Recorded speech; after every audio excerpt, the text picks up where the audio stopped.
11 हमारे पास है first year chemistry में, दिस इज थर्मोकेमिस्ट्री। अब ये थर्मोकेमिस्ट्री किसे कहा जाता है, सबसे पहले ये हमें समझना पड़ेगा। थर्मोकेमिस्ट्री भी क्या है, जो आज हम नया चैप्टर स्टार्ट करें, चैप्टर 11, क्योंकि 10 हमने कंप्लीट कर लिया। थर्मोकेमिस्ट्री 2 वर्ड से निकला है, थर्मो और केमिस्ट्री, सिंपल। तो थर्मो और केमिस्ट्री से निकला है। थर्म के मतलब तो आपको पता है, ग्रीक वर्ड के अंदर थर्म का मतलब हमारे पास क्या होता है भाई, हीट होती है। तो हीट और केमिस्ट्री, थर्मोकेमिस्ट्री। तो इस चैप्टर में हीट और केमिस्ट्री को पढ़ेंगे, थर्मोकेमिस्ट्री, ठीक है। हीट का क्या इफेक्ट होता है रिएक्शंस पर, उसके हवाले से, ठीक है, पूरा चैप्टर है। तो थर्मोकेमिस्ट्री क्या है भाई, it is actually a branch of chemistry. Chemistry की एक ब्रांच है, it is one of the branch of chemistry that deals with thermochemical reactions. एक ऐसी ब्रांच ऑफ केमिस्ट्री जो थर्मोकेमिकल रिएक्शंस पर डील करती है, उसको हम लोग थर्मोकेमिस्ट्री कहते हैं, ठीक है। तो इसमें हम लोग क्या पढ़ते हैं भाई, थर्मोकेमिकल रिएक्शंस को स्टडी करते हैं। थर्मोकेमिस्ट्री वो ब्रांच ऑफ केमिस्ट्री जिसमें थर्मोकेमिकल रिएक्शंस को पढ़ा जाता है। अब सवाल है कि सर ये थर्मोकेमिकल रिएक्शन क्या होता है, यही उसका पहला टॉपिक भी है इस चैप्टर का। थर्मोकेमिकल रिएक्शन किसे कहा जाता है, the reaction in which material change is accompanied with heat change is called thermochemical reaction. एक ऐसा केमिकल रिएक्शन, केमिकल रिएक्शन क्या होता है बेटा, आप सब जानते हैं, एक ऐसा प्रोसेस जिसके अंदर रिएक्टेंट हमारे किस में कन्वर्ट होता है, प्रोडक्ट में, that is called a chemical reaction. और अगर किसी केमिकल रिएक्शन में, अच्छा केमिकल रिएक्शन में एक चीज़ तो कंपलसरी होती है, वो क्या होता है भाई, मटेरियल चेंज। मटेरियल चेंज होगा, एक चीज़ दूसरी चीज़ में तब्दील होगी, रिएक्टेंट का प्रोडक्ट में कन्वर्ट होना ज़रूरी है। अगर मटेरियल में चेंजिंग नहीं आ रहा या फॉर्मूले में कंपोजिशन में चेंजिंग नहीं आ रहा तो उसमें केमिकल रिएक्शन हो ही नहीं रहा। तो मटेरियल चेंज तो होना ही होना दुनिया के तमाम केमिकल रिएक्शन में।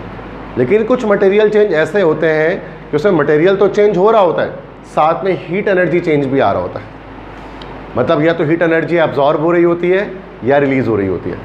ऐसे रिएक्शंस को कहा जाता है थर्मोकेमिकल रिएक्शंस।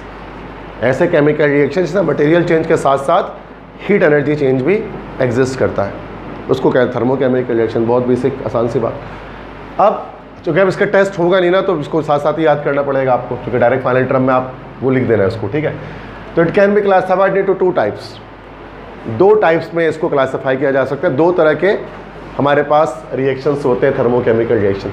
एक हमारे पास कहलाता है एंडोथर्मिक रिएक्शन और एक हमारे पास कहलाता है एक्सोथर्मिक रिएक्शन। 2 तरह के रिएक्शन, एक एंडोथर्मिक है और एक एक्सोथर्मिक रिएक्शन हमारे पास है, ठीक है। अब इन दोनों में क्या डिफरेंस है, एंडोथर्मिक एक्सोथर्मिक दोनों में क्या डिफरेंस है। तो मैंने डिफरेंस भी आ सकता है सेक्शन बी में, एक सवाल जो डिफरेंस वाला आता है उसमें इसका भी पूछ सकते हैं भाई, एंडोथर्मिक एक्सोथर्मिक का बताओ क्या डिफरेंस है। बहुत सारे डिफरेंसेस फर्स्ट ईयर के अंदर तो आपको पता ही है, उनमें से ये भी एक डिफरेंस है। तो मैक्सिमम 4 पॉइंट लिख देते हैं, मैंने 7-9 पॉइंट तक लिखा दिया, 4 पॉइंट भी बहुत होते हैं उसके, ठीक है। तो मैंने ऐसे एक्स्ट्रा लिखा दिया नॉलेज के लिए आपकी। तो एंडोथर्मिक रिएक्शन, एक्सोथर्मिक रिएक्शन, जो कि बहुत बेसिक बात है केमिस्ट्री की, है सबको पता होना चाहिए, इसलिए मैंने पॉइंट थोड़ा ज़्यादा ही कर दिए कि चाहे हर डायमेंशन से उसको हम समझ लेते हैं। एंडोथर्मिक एक्सोथर्मिक में क्या डिफरेंस होता है ज़रा समझ लीजिए। पहला, एंडो के मतलब क्या होता है, एंडो के मतलब होता है एंटर, दाखिल होना, ठीक है। एंडो को जो वर्ड निकला है ना EN, तो वो एंटर से निकला है। एंटर का मतलब होता है किसी का दाखिल होना, अंदर दाखिल होना, एंटर। और एक्सो का वर्ड निकला है किससे, एग्जिट से। इसका मतलब होता है बाहर जाना, एग्जिट हो जाना, बाहर चले जाना। तो एंडो मतलब एंटर होना, एक्सो मतलब एग्जिट होना। किसका एंटर होना, किसका एग्जिट होना, हीट का एंटर होना, हीट का एग्जिट होना। बस बात खत्म हो गई। एंडोथर्मिक रिएक्शन में हीट एंटर होता है, एक्सोथर्मिक जिसमें हीट एग्जिट हो जाता है, बाहर निकल जाता है, कॉमन, ठीक है, आसान तरीका। तो इसमें क्या होता है, हीट इज एब्जॉर्ब्ड। ऐसा रिएक्शन जिसमें हीट एब्जॉर्ब होता है वो एंडोथर्मिक है, जिसमें हीट रिलीज हो जाता है वो एक्सोथर्मिक होता है, सबको पता ही बात। अच्छा, अब इसमें क्या होता है, heat transfer from surrounding to system. अच्छा, अब देखो हम लोग यहाँ सिस्टम सराउंडिंग के बारे में यहाँ बात करेंगे थर्मोडायनेमिक्स में थोड़ी देर के बाद। अभी फिलहाल थर्मोडायनेमिक्स से बात नहीं हो रही, तो मैं सिंपल बता दूँ, जैसे कि आप चाय बना रहे हैं पतीली में, एक पतीली में आप चाय बना रहे हैं, जो पतीली है वो सिस्टम है, और स्टोव जो चूल्हा है जिसके ऊपर वो पतीली रखी है, दैट इज सराउंडिंग, ठीक है। तो अब एंडोथर्मिक प्रोसेस में क्या होता है, सराउंडिंग से सिस्टम की तरफ हीट ट्रांसफर होती है, ऐसे ही ना भाई, हीट सराउंडिंग से चूल्हे से हीट जाती है पतीली में, तो ये हमारे पास होता है एंडोथर्मिक प्रोसेस, सराउंडिंग से सिस्टम में। जबकि एक्सोथर्मिक में उलट होता है, हीट ट्रांसफर होता है सिस्टम से सराउंडिंग। मीन्स के सिस्टम से मुराद, अगर जैसे कि अगर हम एक लकड़ी जला रहे हैं, एक पतीली में लकड़ी में जला रहा हूँ, अब लकड़ी जब जल रही है तो हीट पतीली के अंदर से निकल रही है, कहाँ, सराउंडिंग में, बाहर की तरफ जा रही है। तो उसमें क्या होता है भाई, एंडोथर्मिक में सराउंडिंग से सिस्टम में हीट आता है, और यहाँ क्या होता है सिस्टम से सराउंडिंग की तरफ जाता है। सिस्टम मतलब कोई पतीली जिसके अंदर प्रोसेस चल रहा है, ठीक है, बात समझ में आगे, क्लियर है। अगला है container becomes hot. Endothermic process में क्या होगा, कंटेनर हॉट हो जाएगा, चूंकि जो कंटेनर में जो पतीली है वो गर्म हो जाएगी ना भाई, जिसको हीट दे रहे हैं। और एक्सोथर्मिक में क्या होता है, कंटेनर बिकम कोल्ड, चूंकि हीट जो है उसके अंदर से बाहर निकल जाएगी तो कंटेनर ठंडा हो जाएगा। बात समझ में आगे। अगला क्या है, सराउंडिंग बिकम्स कोल्ड। चूँकि सराउंडिंग से टेम्परेचर कहाँ जा रहा है, हीट की तरफ जा रहा है, तो सराउंडिंग का टेम्परेचर डिक्रीज हो जाएगा, क्योंकि सराउंडिंग से सिस्टम की तरफ मूव कर रहा है। जबकि यहाँ क्या होगा, सराउंडिंग बिकम्स हॉट, क्योंकि सिस्टम से हीट सराउंडिंग पे जा रही है तो सिस्टम ठंडा हो रहा है, तो सराउंडिंग गर्म होना शुरू हो जाएगा। बात समझ में आगे। तो ये बहुत बेसिक चीज़ है, उसको आप इस तरह समझ सकते हैं। अगला क्या है, it is a non spontaneous process और it is a spontaneous. Spontaneous और स्पॉन्टेनियस शायद मैंने इससे पहले आपको बताया है कभी। स्पॉन्टेनियस प्रोसेस एक ऐसा प्रोसेस होता है जिसमें continuous supply of heat necessary होता है, और नॉन स्पॉन्टेनियस प्रोसेस क्या होती है, उसके अंदर आप कंटिन्यूस सप्लाई ऑफ हीट, नहीं गलत उल्टा बोल दिया मैंने। स्पॉन्टेनियस प्रोसेस हमारे पास जिसमें हीट हमें देनी नहीं पड़ती है, मतलब जब तक प्रोसेस चल रहा है तब तक हीट नहीं देनी है। नॉन स्पॉन्टेनियस में उस वक्त तक हमें एनर्जी प्रोवाइड करनी पड़ती है। याद है ना, मैंने बताया था कि पानी को ग्राउंड फ्लोर से अगर आप थर्ड फ्लोर पे पहुंचाएंगे तो ये हमारे पास जो है वो एक नॉन स्पॉन्टेनियस प्रोसेस है, और थर्ड फ्लोर से ग्राउंड फ्लोर में पानी पहुंचाना स्पॉन्टेनियस प्रोसेस है। एवोपरेशन का बताया था, एवोपरेशन में कि ये कि हमारा स्पॉन्टेनियस प्रोसेस होता है, चूँकि कंटिन्यूस प्रोसेस है, हर वक्त चलता रहेगा, आपको हीट देने की ज़रूरत उसके अंदर मौजूद कोई नहीं है।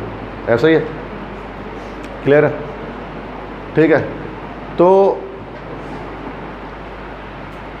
हाँ, तो अब ये एंडोथर्मिक प्रोसेस क्या होता है, ये हमारा स्पॉन्टेनियस होता है। खाना पकाने, बिरयानी पकाने, वॉटेवर कोई भी चीज़ बनानी है, जब तक चूल्हा जल रहा है, जब तक हीट मिली है, तब तक खाना पकेगा। चूल्हा बंद कर दोगे, खाना पकना बंद हो जाएगा, है कि नहीं, चाय बनाने कुछ भी। तो ये एक हमारे पास नॉन स्पॉन्टेनियस प्रोसेस है। एक्सोथर्मिक स्पॉन्टेनियस, उसमें हीट देने की ज़रूरत नहीं है।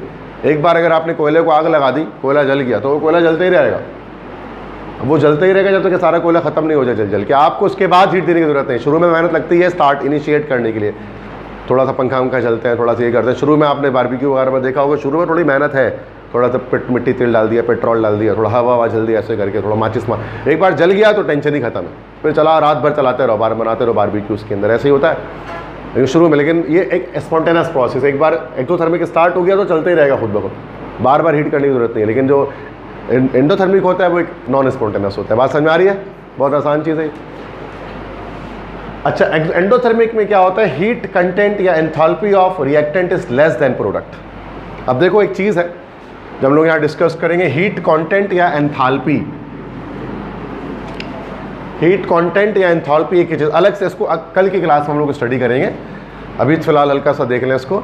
हीट कंटेंट या एंथैल्पी, इसको हम लोग कैपिटल एच से शो करते हैं, कैपिटल एच से हाइड्रोजन भी शो होता है, लेकिन चैप्टर 11 के अंदर एच का मतलब होता है एंथैल्पी या हीट कंटेंट, मतलब कितनी एनर्जी कह सकते हैं ओवरऑल सिस्टम की जो मौजूद है, दैट इज हीट कंटेंट या एंथैल्पी।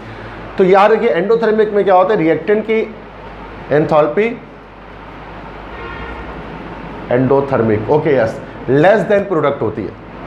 एंथैल्पी रिएक्टेंट की भी होती है, प्रोडक्ट की होती है। हीट कंटेंट ऑफ रिएक्टेंट भी होता है, हीट कंटेंट ऑफ प्रोडक्ट भी होता है।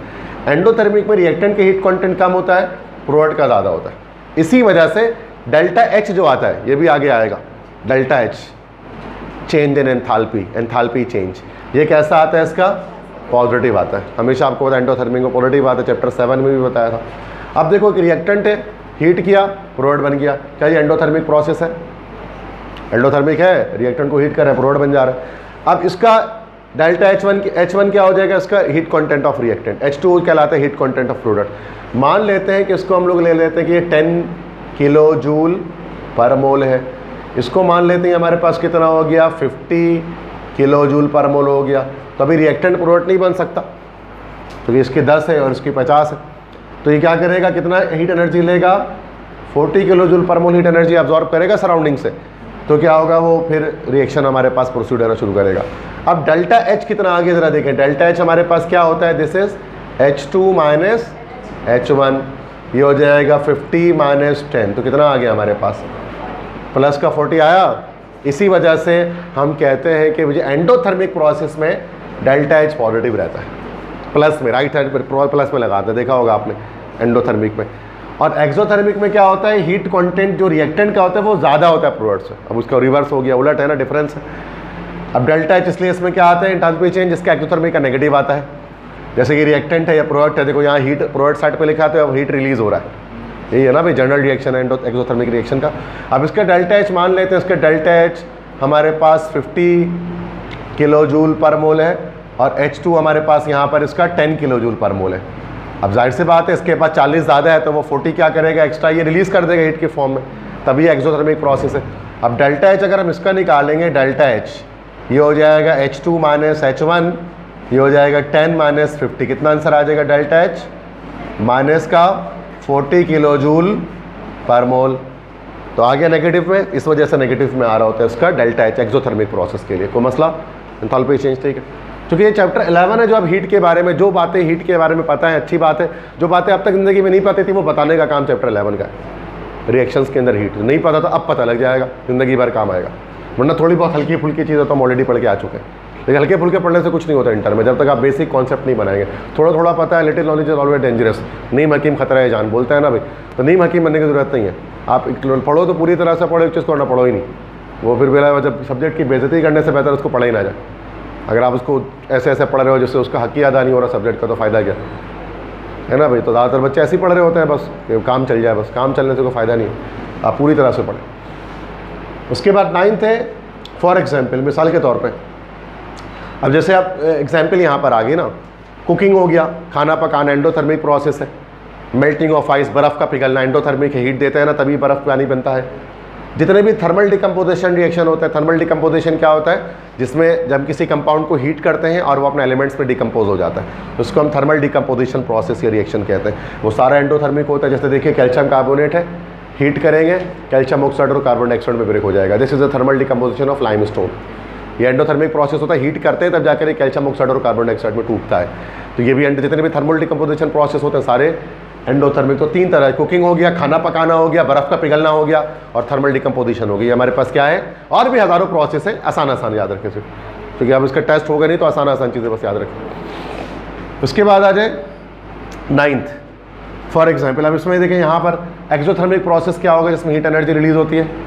एक आपका हो गया कंबस्शन, जलने का अमल, ये हमारे पास कैसा हो गया, एंड एक्सोथर्मिक हो गया। जब कोई चीज़ जलती है तो हीट एनर्जी रिलीज होती है ना। तो कंबस्शन का मतलब होता है जलना, जलने का अमल, ठीक है, जब कोई चीज़ जलती है तो ये अच्छा, ये कंबस्शन केमिकल कंबस्शन की बात हो रही है। अगर आप किसी से जल रहे हैं तो वो एक्सोथर्मिक नहीं है। इंसान अगर किसी से हसद करने के लिए जल रहा है तो वो जलना अलग है, कि जलन, जेलसी वाला जलन जो होता है वो अलग चीज़ है, ये जलन अलग है। ये जलना मतलब असल में जलना, किसी जिसका आग की फॉर्म में जलना, ठीक है, समझ गए। माचिस का जलना, लकड़ी का जलना, प्लास्टिक का जलना, कचरे का जलना, ये वो जलना। और इंसान का इंसान से जलना वो एक अलग चीज़ है, वो एक्सोथर्मिक में नहीं आएगा, ठीक है। कॉमन आपको पता है, इतनी कॉमन सेंस तो आप में है। रिस्पायरेशन की बात करते हैं, रिस्पायरेशन भी हमारे पास एक प्रोसेस है, सांस लेने का अमल, ये हमारा एक एक्सोथर्मिक प्रोसेस है। इसमें हीट एनर्जी रिलीज होती है एक्सोथर्मिक में, जैसे आपको पता है जब सांस लेते हैं। जैसे सभी हम क्या होता है, हवा बाहर की ठंडी है, ठंडी हवा है बाहर की, वो हम इनहेल करें, जब एक्सेल करें तो गर्म हवा बाहर आती है। मतलब ये कुछ ना कुछ हीट एनर्जी रिलीज हो रही है ना, सिस्टम से सराउंडिंग की तरफ जा रही है। तो वो चीज़ हवा जब मुंह से निकल रहा है, गर्म हवा तो बाहर जा रही है, हीट एनर्जी रिलीज हो रही है। तो वो रेस्पायरेशन हमारा क्या है कि एक्सोथर्मिक प्रोसेस होता है, सांस लेने का मतलब, बहुत बेसिक चीज़। इसी तरह न्यूट्रलाइजेशन रिएक्शन जो होते हैं, न्यूट्रलाइजेशन हमने पढ़ा था चैप्टर 8 में, एसिड बेस का रिएक्शन करके सॉल्ट और वाटर बनना, वो भी सारा का सारा कैसा होता है, एक्सोथर्मिक होता है, हीट एनर्जी रिलीज होती है। जैसे HCl और NaOH को मिलाकर NaCl और H2O बनाएंगे, ये न्यूट्रलाइजेशन रिएक्शन दिख रहा है, इसमें देखो क्या हो रहा है, हीट एनर्जी रिलीज हो रही है। तो एक ऐसा प्रोसेस हमारा एक एक्सोथर्मिक है। समझ में आ गया। तो 3 मैंने आपको एक्सोथर्मिक के आपको वो बता दिए, एग्जाम्पल बता दी, और भी हो सकते हैं, तो मसला। अब यहाँ पर एक क्वेश्चन आपके पास बुक में डाला गया है कि classify each of the following process as endothermic और एक्सोथर्मिक। आप बताइए कौन सा प्रोसेस इसमें एंडोथर्मिक है, कौन सा प्रोसेस इसमें एक्सोथर्मिक है। सही है बेटा, अब देख लेते हैं। तो सबसे पहला हमारे पास क्या है, सिंथेसिस ऑफ अमोनिया। अमोनिया, बस ये बताना है कौन सा अमोनिया के सिंथेसिस, ये कौन सा प्रोसेस हमारे पास होता है। हेबर प्रोसेस याद है, अभी कैसा होता है, एंडोथर्मिक या एक्सोथर्मिक। बिल्कुल सही, एक्सोथर्मिक होता है, सही बताया ज़ैनब ने, एक्सोथर्मिक। तभी तो हीट रिलीज होती है, तभी तो लो टेम्परेचर पर रिएक्शन फॉरवर्ड जाता है, इसका ज़्यादा अमाउंट ऑफ अमोनिया आता है। Industrial application of Le Chatelier principle याद है, चैप्टर 7, ठीक है। डिकम्पोजिशन ऑफ लाइम, वो वहाँ पर पड़ा भैया, इसको हम लाइम ही कहते हैं, लाइम स्टोन, ठीक है। ऐसा प्रोसेस हो गया हमारा, एंडोथर्मिक प्रोसेस हो गया, एंडोथर्मिक रिएक्शन हो गया। ऑक्सीडेशन ऑफ कोल, ऑक्सीडेशन मतलब भी कंबस्शन ही होता है, जलना, कोयले का जलना, ये कैसा है प्रोसेस है? एक्सोथर्मिक हो गया, बिल्कुल सही। ऑक्सीडेशन मतलब भी हो तो ऑक्सीजन से रिएक्शन करना, जब कोयला ऑक्सीजन से रिएक्शन करेगा तो जल जाएगा। न्यूट्रलाइजेशन एक्सोथर्मिक अभी बता दिया मैंने आपको, जब भी एसिड बेस रिएक्शन करके सॉल्ट और वाटर बनाएगा एक्सोथर्मिक फॉर्म, वो बस ये एक वर्ड लिखना। कंबस्शन ऑफ हेक्सेन, हेक्सेन भाई पेट्रोल को बोला जाता है, एक्सोथर्मिक हो गया ये भी। फिर कंबस्शन है, जल जाए, कोई भी चीज़ जलाओ भाई होगा एक्सोथर्मिक ही। बर्निंग ऑफ सुई गैस, सुई गैस का जलना एक्सोथर्मिक ही है ना, तभी तो खाना पकेगा, एक्सोथर्मिक। मतलब सुई गैस का जलना खुद कैसा प्रोसेस, हीट एनर्जी रिलीज होती है, सुई गैस जलता है तो किचन में जो स्टोव जलाते हैं तो वही प्रोसेस। समझ में आगे बात सबको? फिर उसके बाद लास्ट एक टॉपिक मैं आपको करा रहा हूँ थर्मोडायनेमिक्स के ऊपर, तो ये उसी चैप्टर से है, अगला टॉपिक है थर्मोडायनेमिक्स। अब थर्मोडायनेमिक्स किससे कहा जाता है, जरा समझिए, भी आपने लिख लिया, उसको समझना है बस, बहुत आसान टॉपिक है ये भी। थर्मोडायनेमिक्स, इससे बहुत सारी चीज़ें कनेक्ट होंगी आगे जाकर। थर्मोकेमिकल रिएक्शन के बारे में तो बस वही बात है जो मैंने आपको बता दी कि ये थर्मोकेमिकल रिएक्शन जो था वो कंप्लीट हो गया, ठीक है। अब बात करते हैं हम लोग लाइक थर्मो केमिकल रिएक्शंस के बाद फर्दर जो हम डिस्कशन करते हैं दैट इज़ ये थर्मोडायनेमिक्स के ऊपर डिस्कस करते हैं, ठीक है। थर्मोडायनेमिक्स किससे कहा जाता है, तो देखो, अच्छा थर्मोडायनेमिक्स जो बेसिक जो डिटेल है ना इसकी, जो बेसिक ये जो टॉपिक हमारा थर्मोडायनेमिक्स, वो फिजिक्स का स्ट्रीम है ये। ज़्यादातर थर्मोडायनेमिक्स एक ऐसा, बल्कि एक ऐसा टॉपिक है जिसको फिजिक्स में भी पढ़ा जाता है, केमिस्ट्री में भी पढ़ा जाता है। सेम जो थर्मोडायनेमिक्स आप यहाँ पर पढ़ेंगे उसको आप फिजिक्स में ही पढ़ेंगे। ये कुछ ऐसे टॉपिक है जो मुश्तरका टॉपिक्स होते हैं केमिस्ट्री और फिजिक्स के, जैसे ये थर्मोडायनेमिक्स। तो फिजिक्स में भी अच्छा खासा इससे काम लिया जाता है, चूँकि इसलिए दोनों का कॉम्बिनेशन है थर्मोडायनेमिक्स। अब दो वर्ड से निकला बेटा, थर्मो और डायनेमिक। थर्मो मतलब हो गया हीट, डायनेमिक्स मतलब होता है मूवमेंट या motion, motion of heat, heat की मूवमेंट। थर्मोडायनेमिक्स क्या है? The inter conversion between heat energy and mechanical energy is called thermodynamics. Heat energy का मैकेनिकल एनर्जी में कन्वर्ट होना या मैकेनिकल एनर्जी का हीट एनर्जी में कन्वर्ट होना, दिस इज कॉल्ड थर्मोडायनेमिक्स। मैं मिसाल देता हूँ, सबसे पहले जैसे आप कभी कभार मैकेनिकल एनर्जी को हीट एनर्जी में आप कन्वर्ट करते हैं। मैकेनिकल एनर्जी मोशन की वजह से जो होती है, जैसे सर्दियों के मौसम में आप क्या करते हैं, आप अपने दोनों हाथों के इस तरह से रब करते हैं, दोनों का हाथों इस तरह से रब करते हैं। जब हाथों को इस तरह से रब किया जाता है तो क्या ये हाथ गर्म हो जाता है? हाथ गर्म हो जाता है ना, ये दिस इज थर्मोडायनेमिक्स।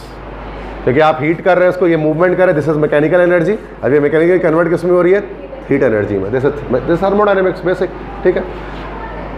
अब ये तो छोटी सी चीज़ है, अब इसमें तो पूरे चैप्टर नहीं होगा, साइंस इतना लेम तो है नहीं जो हाथ रगड़ने को बता दे। इसी से पूरी जहाज़ चल रहे दुनिया भर के, रेलगाड़ियाँ चल रही, इसी बेसिक प्रिंसिपल्स अभी बात करते हैं उसके ऊपर, ठीक है। ये छोटे छोटे प्रिंसिपल आगे जाकर एक जाइंट किस्म की हमारी इनोवेशंस बनी, साइंस ने आगे बढ़ाई, ठीक है। तो इसी तरह से हम मैकेनिकल एनर्जी को भी इलेक्ट्रिकल में कन्वर्ट कर सकते हैं, मैकेनिकल को हीट में कर सकते हैं, तो हीट को भी मैकेनिकल में कर सकते हैं। जैसे हमारे इंटरनल कंबशन इंजन्स होते हैं बाइक्स वगैरह में, कार्स वगैरह में, ट्रेन्स वगैरह में, प्लेन्स वगैरह में, बसेस में, कोचेस में, जो हमारे पास इंटरनल कंबशन इंजन्स होते हैं, जो इंजन लगा होता है, उसमें क्या होता है, हीट एनर्जी मैकेनिकल एनर्जी में कन्वर्ट हो रही होती है। अच्छा, बहुत सारे बच्चे बोलते हैं सर हीट एनर्जी का मैकेनिकल एनर्जी में कन्वर्ट तो हो रही है, जो कि पहिया घूम रहा है, बैक व्हील जो है बाइक का वो घूम रहा है, इसके बाद मैकेनिकल एनर्जी पैदा हो रही है। अब कैसे पैदा हो रही है?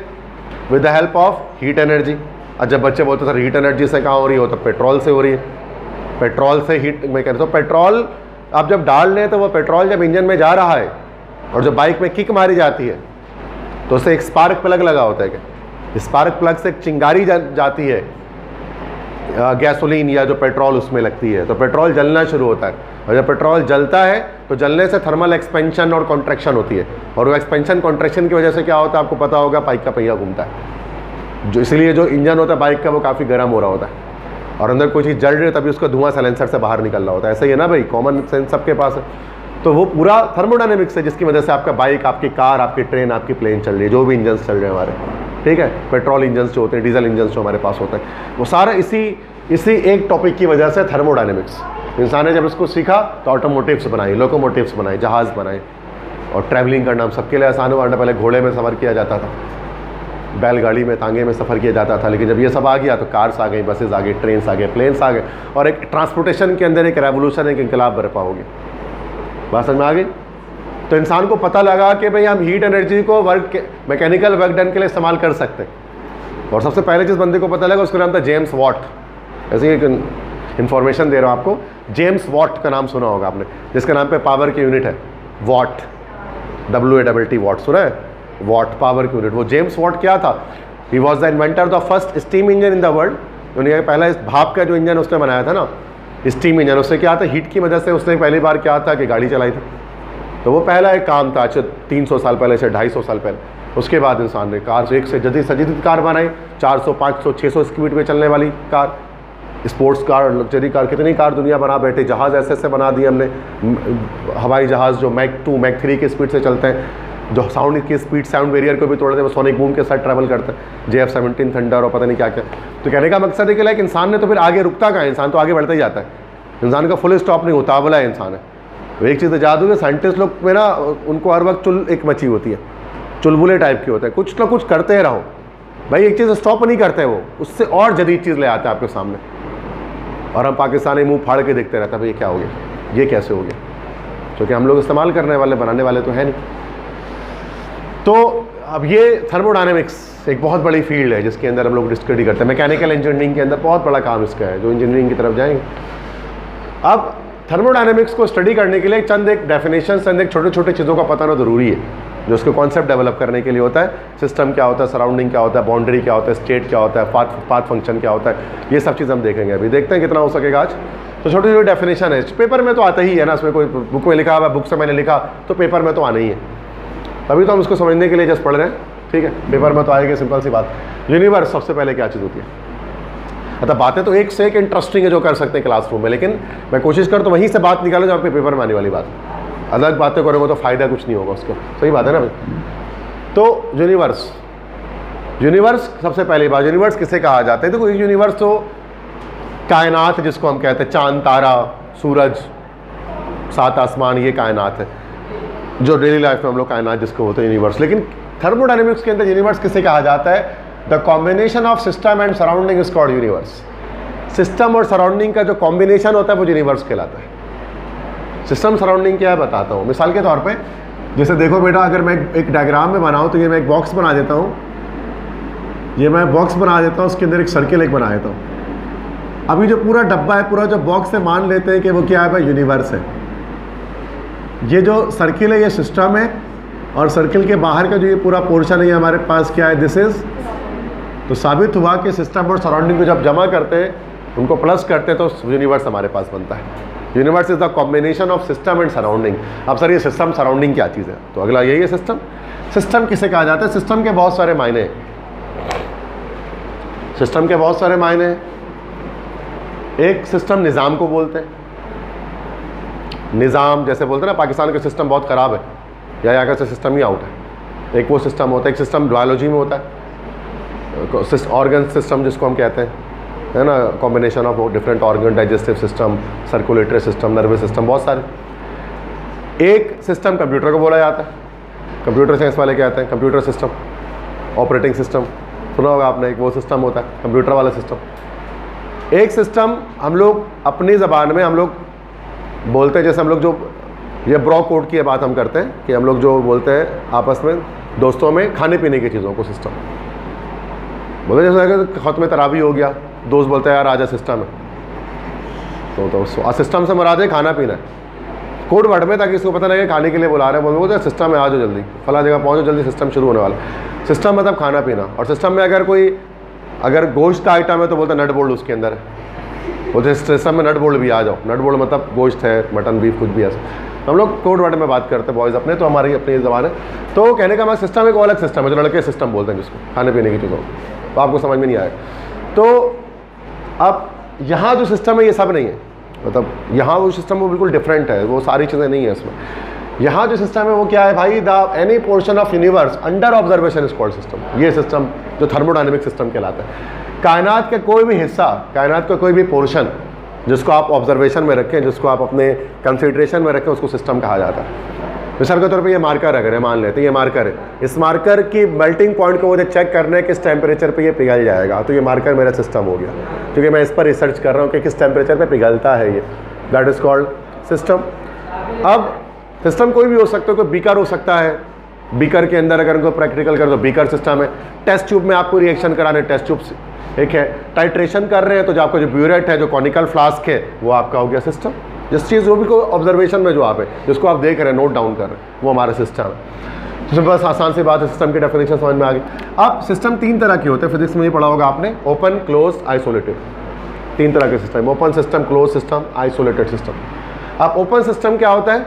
जिसमें both matter energy can be transferred from system to surrounding, जिसमें दोनों चीज़ें, ज़रा इसको समझिए, जिसमें दोनों चीज़ें मास एनर्जी मतलब मैटर और एनर्जी दोनों सिस्टम से सराउंडिंग की तरफ मूव कर जाए, उसको ओपन सिस्टम या खुला सिस्टम बोलते हैं। जिसमें मास भी ट्रांसफर हो, एनर्जी भी ट्रांसफर हो।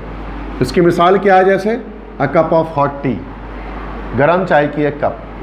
अब एक चाय में खौलता हुआ गरम चाय है, एक कप में खौलती हुई गरम चाय, ठीक है। तो एक ही चीज़ के अंदर बहुत सारी चीज़ें, मतलब एक कप चाय, देखो बहुत सारे एग्जाम्पल लेते हैं। एक कप चाय से आप पूरी केमिस्ट्री एक्सप्लेन कर सकते हैं, उसके अंदर एवोपरेशन, बॉइलिंग पॉइंट, तो फलाना ढिमकाना, वेपर प्रेशर, सब एक्सप्लेन कर सकते हैं। एक चीज़ अगर सामने रख दो, सिर्फ एक कप चाय से पूरा 12 के 12 चैप्टर एक्सप्लेन हो सकता है, अगर आप कॉन्सेप्ट रखें तो। उसके सब कुछ है, क्योंकि वो केमिकल है, उसकी तो पूरी केमिस्ट्री है, 12 के 12 चैप्टर उसके अंदर है।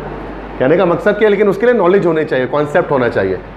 स्टूडेंट में वो मैार होना चाहिए समझाने के, टीचर में वो कॉन्सेप्ट होने चाहिए समझाने के, दोनों को के बिहाफ पर ये काम होगा।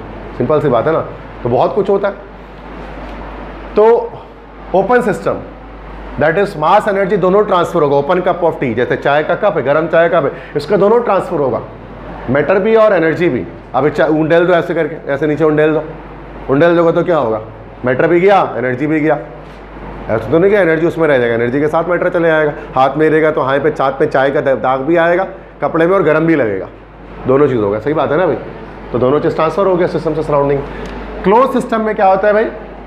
Only energy can be transferred from system to surrounding. सिर्फ एनर्जी ट्रांसफर होती है, मास ट्रांसफर नहीं होता। अब इसकी मिसाल क्या? Cup of tea with a lid. आप कहीं पिकनिक वगैरह पे जाएं, पार्क वगैरह जाएं किसी, वहाँ कॉफ़ी और चाय डिस्पोजेबल कप में देते हैं, कॉफ़ी खास तौर पे, जैसे उसमें ना वो ऊपर से सील पैक भी होता है, ऊपर से उस पर सील पैक करके ऊपर दे देते हैं, उसमें स्ट्रॉ वगैरह रहता है, कुछ भी उसको खोलने की जगह जो करके खोल भी सकते हैं, उसको खोलते हैं उसके बाद पीते, देखा होगा पूरा सील पैक, वो गिरेगा नहीं, कितना घुमा दो उसको ऐसे ऐसे करके गिरता नहीं है, वो देखा, कॉफ़ी वगैरह से उसमें आता है। अब ये हमारे पास एक क्लोज सिस्टम है। क्लोज सिस्टम क्या हो चुका है? मैटर ट्रांसफर नहीं हो रहा सिस्टम से सराउंडिंग में, लेकिन आपकी एनर्जी ट्रांसफर हो रही है। मतलब ऐसा नहीं कि सुबह लिया तो शाम तक गर्म रहेगा, वो घंटे भर में ठंडा हो जाएगा, आधे घंटे में ठंडा हो जाएगा, वैसे ही चूँकि हीट ट्रांसफर हो रही है उसकी, बस मैटर नहीं हो रहा, तो this is called a close system. बात समझ में आ गई? तीसरा हमारे पास होता है आइसोलेटेड सिस्टम। आइसोलेटेड का मतलब क्या होता है? अलग थलग,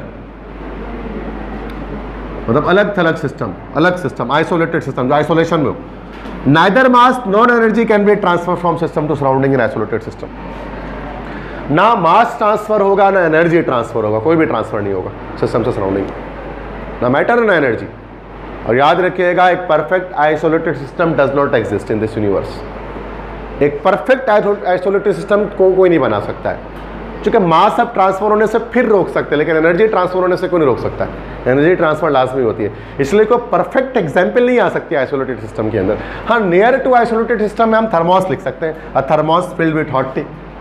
अब थर्मोस में जब आप चाय डाल देते हैं तो उसमें क्या होता है? चाय तो बाहर नहीं आता, हीट भी एक लंबे अरसे तक बाहर नहीं आती। लेकिन ऐसा नहीं कि एक हफ्ते बाद भी चाय गर्म रहेगी, उसमें बहुत ज़्यादा एक दिन तक चलेगा, 12 घंटे 24 घंटे तक ले जाएगा, बहुत अच्छा थर्मोस है तो 24 घंटे के बाद लाजमी चाय को ठंडा होना उसके अंदर।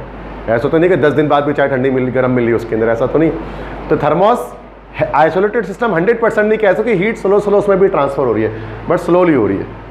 आइसोलेटेड सिस्टम हम लोग सिर्फ डेरिवेशन करने के लिए बनाते हैं फिजिक्स केमिस्ट्री में, है ना भाई? जब हम मोमेंटम डिस्कस कर रहे होते हैं, law of conservation of momentum, तो वहाँ आइसोलेटेड सिस्टम हम बना देते हैं M1 M2 दो बॉडीज़ का।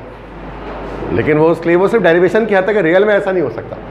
रियल में मोमेंटम इतना कंजर्व नहीं होता है, कहीं ना कहीं चेंजिंग आती है, वो सिर्फ डेरिवेशन की हद तक सही है, ऐसे ही होता है ना भाई? तो ये आइसोलेटेड सिस्टम हो, कोई मसला समझ में आ गया?